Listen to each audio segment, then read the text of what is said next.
Boa tarde, o Show da Tarde está de volta. Eu sou o Sargento Pérez, mais um dia aqui com vocês. É sempre uma honra e um prazer fazer este programa. Estamos ao vivo para a Grande Florianópolis através da Prime TV HD.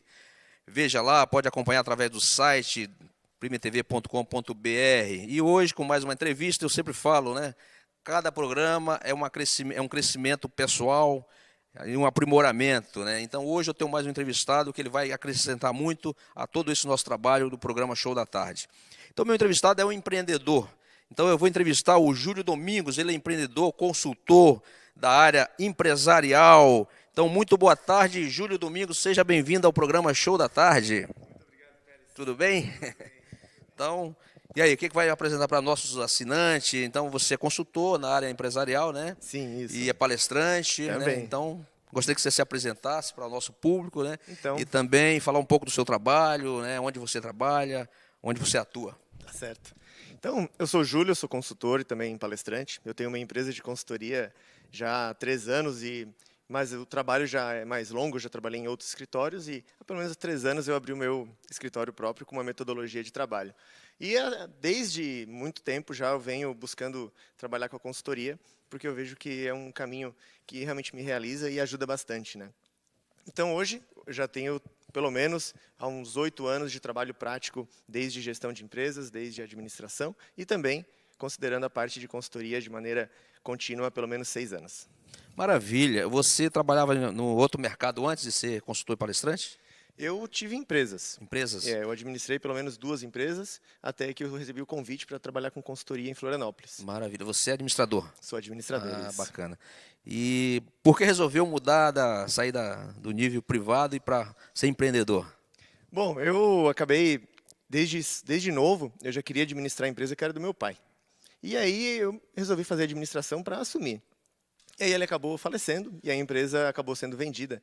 E aquele sonho ficou guardado por um tempo. E aí eu continuei fazendo a faculdade. Chegou o momento de todo o curso, eu precisava tomar uma decisão. O que eu vou fazer? Estava chegando na 7ª fase. E aí, por muita sorte, eu conheci uma ferramenta que aí me apaixonei. E dali eu percebi que eu poderia ajudar os empresários a poder administrar mesmo, porque é uma situação complexa. Então, acabou que eu vi ali uma forma de ajudá-los e realmente decidi trabalhar com consultoria já na 7ª fase do curso de administração. Esse é um tema que também eu gosto bastante, né? Apesar de, né, de estar aqui apresentando, né? Mas é um tema muito relevante e emocionante, né? Você consultor, você palestrante.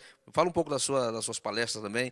Você trabalha geralmente em company, né? Cursos em company para palestra, para empresa. Como funciona a tua empresa hoje de empreendedorismo nessa área? Tá bom. Tanto a consultoria quanto as próprias palestras, elas são em loco no próprio cliente. Então, o meu escritório é no cliente. Eu vou até as empresas e, junto com os trabalhadores, junto com os profissionais, junto com os líderes e donos de empresa, a gente faz o trabalho. E as palestras também são lá. Porém, as palestras podem ser em lugares abertos, não há nenhum problema com isso, né? O que é realmente em company são sempre os trabalhos de consultoria. E, eventualmente, a gente faz em algum outro lugar quando precisa, mas geralmente é na própria empresa.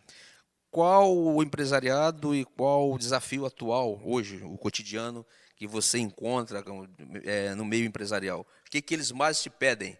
Fala, ô, Júlio, nós estamos precisando melhorar a minha empresa nessa área, tal. O que eles mais pedem? O que é mais relevante hoje, mais recorrente no dia a dia no seu trabalho? Geralmente, o trabalho começa no financeiro. Eles vêm preocupados com alguma questão. Então, pelo menos 60% dos clientes, eles vêm com essa preocupação. E dali, das análises financeiras, a gente percebe uma série de outras questões da empresa. E é muito interessante, porque eles começam com o financeiro, mas às vezes se percebe que o problema está na motivação das pessoas. Você falou um assunto importante, financeiro, que as empresas se preocupam, né? Se um dia eu tiver chegar ser político e for um legislador, uma coisa que eu vou trabalhar é colocar a educação financeira nas escolas. É um tema tão relevante, né, a educação financeira. Todos nós sabemos a importância, mas às vezes nós maltratamos muito o nosso salário, o nosso dinheiro, né? Às vezes as pessoas ganham bem e não sabem gastar o seu dinheiro, né? Então é um tema, isso é muito importante, não só os empresários, mas o cidadão comum é muito importante saber administrar aquilo que ganha, né? Porque às vezes pessoas ganham muito bem, mas infelizmente o dinheiro não chega no final do mês. Isso é um problema sério, né? Então, eu acredito, no meu ponto de vista, como usuário, como consumidor, né? Como um brasileiro que vos fala, eu acho importante, deveria ter nas escolas o currículo, né? A educação financeira, já começando pelas crianças lá no ensino básico e sem falar até a universidade. Então, você como está nessa área, Sim. como você vê esse desafio hoje, não só nas empresas, mas também como você é consultor, você trabalha, lógico, né, pessoas individuais, e como você vê esse tema tão relevante? Eu vejo que a gente tem que olhar o financeiro sobre 3 aspectos. O primeiro, que a gente tem que olhar o desperdício. Onde é que a gente coloca o nosso dinheiro que a gente realmente eu preciso disso? Esse é o primeiro ponto. O segundo ponto é, eu estou registrando o que eu recebo, eu estou registrando o que eu gasto. E o último, eu estou reservando. Então, para financeiro, desde nós, pessoas físicas, como nós também, pessoas jurídicas, é a mesma base. Eu preciso evitar o desperdício, eu preciso registrar e controlar, e também eu preciso reservar. Esse é um tripé básico. Se a gente consegue colocar energia, colocar atenção nisso, muito nos ajuda para que a gente possa ter mais, mais liberdade. Liberdade para poder realizar os nossos sonhos, que é a única coisa que serve ao dinheiro. Né?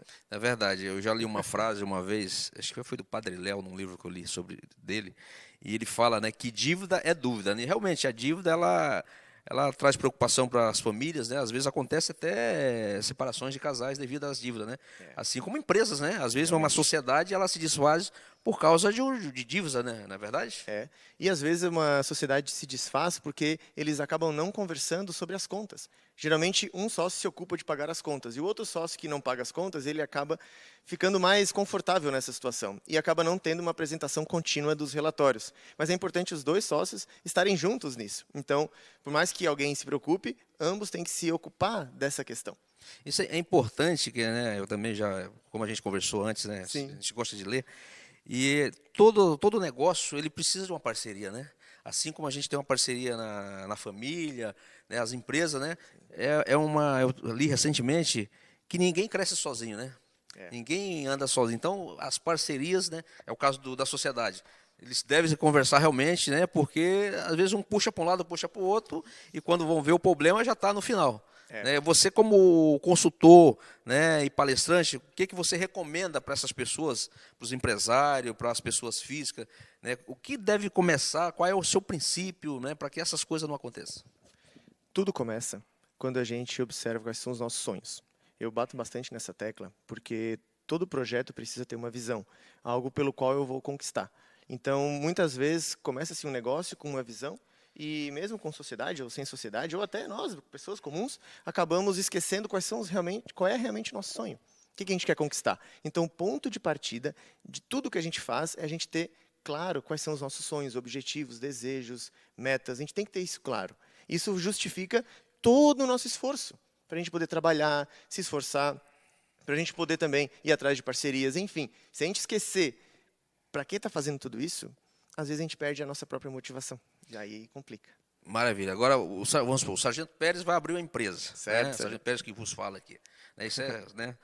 E qual a orientação que você daria para ele, assim, ó, Pérez? Você deve começar, o caminho principal seu é esse, né? Porque muitas vezes as pessoas querem. Ninguém se faz uma casa sem fazer um alicerce, né? E o que acontece hoje nas empresas, que eu observo, é que as pessoas não fazem um alicerce, né? Então ela já quer começar por cima e aquela empresa vai ruir. Então você, como consultor, o que você diria para quem está querendo começar?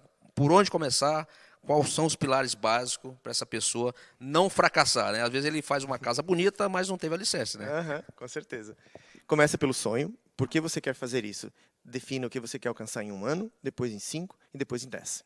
Depois disso, tenha exatamente definido quais são os produtos que você quer vender. Imagine que você tem uma maleta e você vai vender algo, porque o dinheiro só vem do cliente. Então, o que você vai vender? E aí você cria toda uma sistemática de entregáveis, digamos assim. E aí você definiu qual é o seu sonho, que você se motiva, depois você começa a vender. Paralelamente, você precisa saber se vai dar conta sozinho ou se vai precisar de pessoas. Tanto sozinho quanto com pessoas, você vai precisar saber quais são os valores que norteiam o teu comportamento ou o comportamento de quem trabalha com você. Então, primeiro ponto, sonho, produtos, depois a sua própria motivação. Aí o dinheiro vai começar a entrar, o negócio vai começar a acontecer. Então, logo depois já precisa registrar tudo que entra e que sai, E, por último, vai pensando nos processos à medida que eles acontecem. Não adianta nada, às vezes, pensar no processo antes da empresa abrir, antes do negócio acontecer, porque a coisa nem aconteceu ainda, né? Então, mais vale deixar o processo nesse início de negócio, um pouquinho depois, mas focar agora bastante no que vai vender.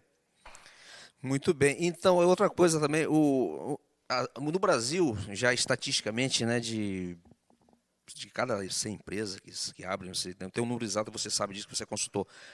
O número de falência é muito grande, né? Nos primeiros 2 anos. Né? Mas o que eu vejo também, o Júlio, que as pessoas abrem uma empresa, elas acreditam que já no primeiro ano ela já quer ganhar dinheiro, já quer já ser, né? Então existe um tempo, né, para maturar, é aquilo que a gente falou sobre a sementinha, né? Sim. Então eu vejo um problema, isso já falando como uma pessoa que está atenta ao mercado também, né? Sim. E o que você diria? Porque as pessoas abrem uma empresa, daqui a 1 ano eu já quero estar ganhando. Não, pelo que a gente acompanha, a empresa, para ela começar, às vezes, é 5 anos, né? Para ela começar a deslanchar, começar a se pagar. Né? E qual é a recomendação que você fala para essas pessoas apressadas, né? Que é aquele velho ditado, né? O apressado come cru, né? Então, existe, né? Tem que ter uma certa paciência, né? Tem que esperar a semente germinar, né? Tem que esperar, e é importante começar a reservar dinheiro desde o início.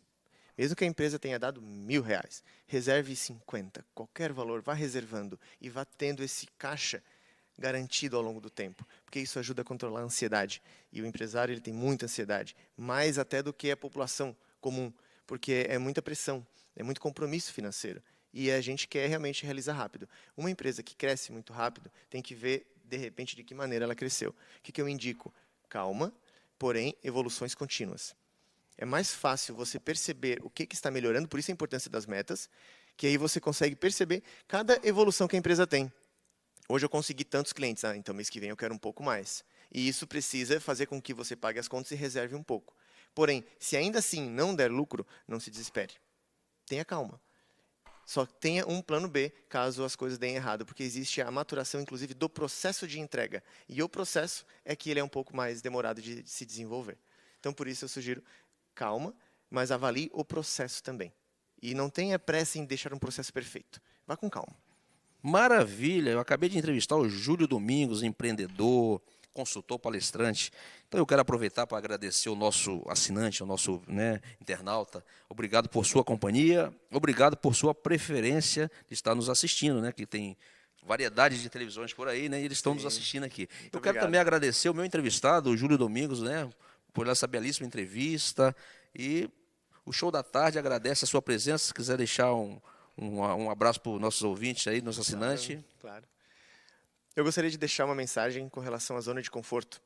E posso dizer para vocês que não considerem ela algo real. E se coloquem em zonas de desconforto. Busquem se desenvolver. E percebam aquilo que vocês têm medo. Avancem apesar do medo. Posso dizer que o empresário que vence é aquele que tem coragem. E a coragem ela não é apenas um ponto de fazer sem pensar na consequência. É considerar a consequência, organizar e fazer apesar disso. Então, ter coragem é o que diferencia as pessoas que vencem e as pessoas que não vencem. Então, o que eu posso dizer para vocês, se vocês têm um sonho e querem realizar, tenham coragem.